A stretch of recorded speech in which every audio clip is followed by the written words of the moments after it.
এবার প্রত্যেক জৈনের আবাসনের বাসিন্দাদের তলব পুলিশে। প্রত্যেক জৈনের লাউটন স্ট্রিটের প্রতিবেশীদেরও তলব পুলিশের। গত 8 তারিখ আইপ্যাক কর্ণধারের বাড়ি ও অফিসে ইডি তল্লাশি চালায়। সেদিন সকাল থেকে ঘটেছিল কি জানতে পুলিশের তলব। ইতিমধ্যেই কেয়ারটেকার, নিরাপত্তা রক্ষী সহ 3 জনকে তলব করেছে শেক্সপিয়ার সরণি থানার পুলিশ। প্রত্যেক জৈনের বাড়ির সিকিউরিটি রেজিস্টার বাজেয়াপ্ত করেছে পুলিশ। অভিযানের দিন রেজিস্টার বুকে ইডি আধিকারিকেরা কি নাম লিখিয়েছিলেন খতিয়ে দেখতে রেজিস্টার বুক বাজেয়াপ্ত শেক্সপিয়ার সরণি থানার পুলিশের।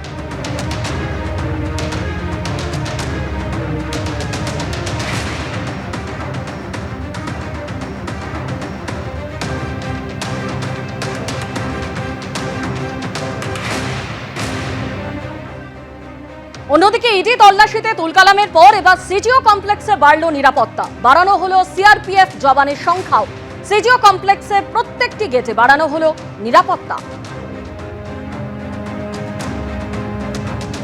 ফের বাড়ানো হলো সিজিও কমপ্লেক্স এবং ইডি দপ্তরের নিরাপত্তা ব্যবস্থা। আমরা দেখতে পাচ্ছি ফের আজকে সিআরপিএফ এর জওয়ানদের মোতায়েন করা হয়েছে। আমরা গত 8 তারিখ দেখেছিলাম যে ঘটনা ঘটেছিল, তারপর থেকে সিআরপিএফ এর জওয়ানরা সারাদিন ধরে এখানে ডিপ্লয় ছিলেন, মোতায়েন করা হয়েছিল, এমনকি গেট বন্ধ করে দেওয়া হয়েছিল। এবং আজকে সকাল থেকে ফের আমরা দেখতে পাচ্ছি সিআরপিএফ এর জওয়ানরা সিজিও কমপ্লেক্সের যে মেন গেট, সেই গেটের সামনে দাঁড়িয়ে রয়েছেন। সামনের যে বিল্ডিং এ ব্লক আমরা দেখতে পাচ্ছি, সামনে কিন্তু ইডির দপ্তর। এবং যেটা ইডি সূত্রের খবর, ইডির তরফে সিআরপিএফ দপ্তরে একটি চিঠি পাঠানো হয় এবং চিঠি পাঠিয়ে যাতে তাদের দপ্তরের নিরাপত্তা ব্যবস্থা বাড়ানো হয় এবং সিআরপিএফের জওয়ানদের ডিপ্লয় করা হয়, সেই আবেদন করা হয়েছিল। এবং সেই মোতাবেক আমরা দেখতে পাচ্ছি আজকে সকাল থেকে ফের সিআরপিএফের জওয়ানরা সিজিও কমপ্লেক্সের মেন গেট, যে গেট থেকে প্রবেশদ্বার, সেটা কিন্তু ঘিরে রেখেছেন। এবং যেটা ইডি সূত্রের খবর বা সিআরপিএফের আধিকারিকরা জানাচ্ছেন যে তারা কিন্তু এখন কয়েকদিন এখানে থাকবে। আমরা দেখেছি গত 8 তারিখে মমতা বন্দ্যোপাধ্যায় যে সময় সেক্টর 5-এর অফিসে পৌঁছে গেছিলেন বা প্রতীক জ্ঞানের বাড়িতে পৌঁছে গেছিলেন, তারপর থেকেই সারাদিন ধরে সিআরপিএফের জওয়ানরা ত্রিস্তরীয় নিরাপত্তা ব্যবস্থা রেখেছিলেন, গেট বন্ধ করে দেওয়া হয়েছিল। এবং আজকে আমরা দেখতে পাচ্ছি সকাল থেকে ফের সিজিও কমপ্লেক্সের নিরাপত্তা ব্যবস্থা বাড়ানো হয়েছে এবং সিআরপিএফের ঘেরা টোপেই কিন্তু এই মুহূর্তে ইডি দপ্তর এবং সিজিও কমপ্লেক্স। শুধুমাত্র গেটের সামনে নয়, মেন বিল্ডিংয়ের নিচে এবং ইডি দপ্তরের ওপরে যে এন্ট্রি পয়েন্ট, সেখানেও কিন্তু সিআরপিএফ এবং সিআইএসএফের জওয়ানরা তারা কিন্তু মোতায়েন রয়েছেন। ক্যামেরায় অভিজিৎ দাসের সঙ্গে প্রকাশ সেনা, এবিপি আনন্দ, সিজিও কমপ্লেক্স। বাড়ি লাগোয়া নিজের জমিতে গেট বসাতে গিয়ে বাধার মুখে অর্চনা মজুমদার। তৃণমূলের বিরুদ্ধে বাধা দেবার অভিযোগ জাতীয় মহিলা কমিশনের সদস্যের। টেলিফোনে আমাদের প্রতিনিধি পার্থ প্রতিম ঘোষ আমাদের সঙ্গে রয়েছেন। পার্থ, কি অভিযোগ করছেন অর্চনা মজুমদার, ঠিক কি হয়েছে?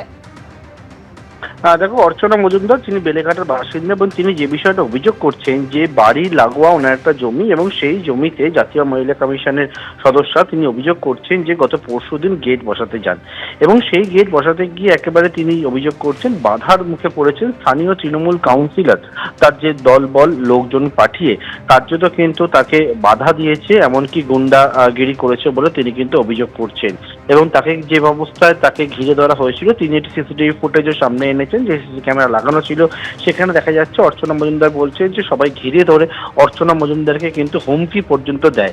সেই অবস্থায় তার নিরাপত্তার জন্য যেহেতু কেন্দ্রীয় বাহিনী পায়, সেই কেন্দ্রীয় বাহিনীর সদস্যরা থাকায় কোনো রকমে তিনি রক্ষা পেয়েছেন এবং কাউন্সিলরের বিরুদ্ধে দাদাগিরির অভিযোগ তুলছেন। যিনি হচ্ছেন 35 নম্বর ওয়ার্ডের কাউন্সিলর, তার বিরুদ্ধে এই অভিযোগটা যখন করা হচ্ছে, পাল্টা 35 নম্বর ওয়ার্ডের তৃণমূল কাউন্সিলর তিনি কিন্তু তার বিরুদ্ধে তোলা অভিযোগ অস্বীকার করছেন, করে জানাচ্ছেন যে ওই জায়গায় একটা কমন প্যাসেজ ছিল, সেটাকে ছেড়েই ওখানে গেট বসানো হচ্ছিল। স্থানীয় লোকজনেরা তাকে গোটা বিষয়টা জানিয়েছিলেন, তিনি কিন্তু পুলিশ এবং বিল্ডিং বিভাগকে জানিয়েছিলেন। অবশেষে কিন্তু সেখানে গেট বসানো হয়েছে।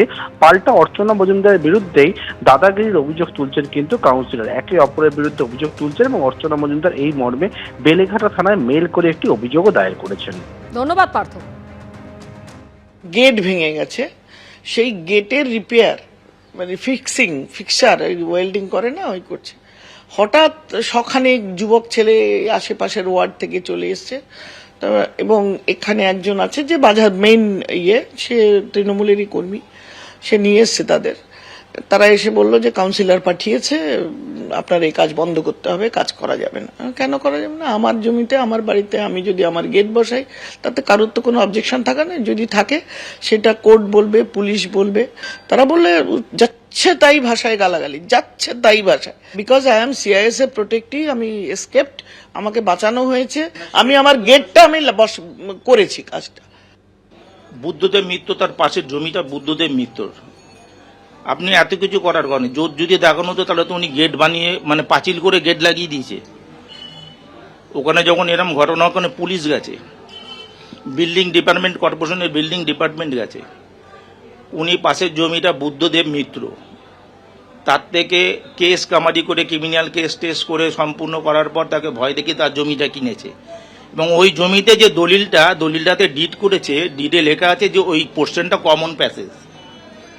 সেন্ট্রাল ফোর্সকে দেখিয়ে, ভয় দেখিয়ে বেলেঘাটা থানার অফিসারকেও ফোন করেছিলাম, পুলিশও লোক এসছে, দেখে গেছে, বলেছিল ওটা কমন, ওখানে বলেছিল, ওরা বাধা দিচ্ছিল।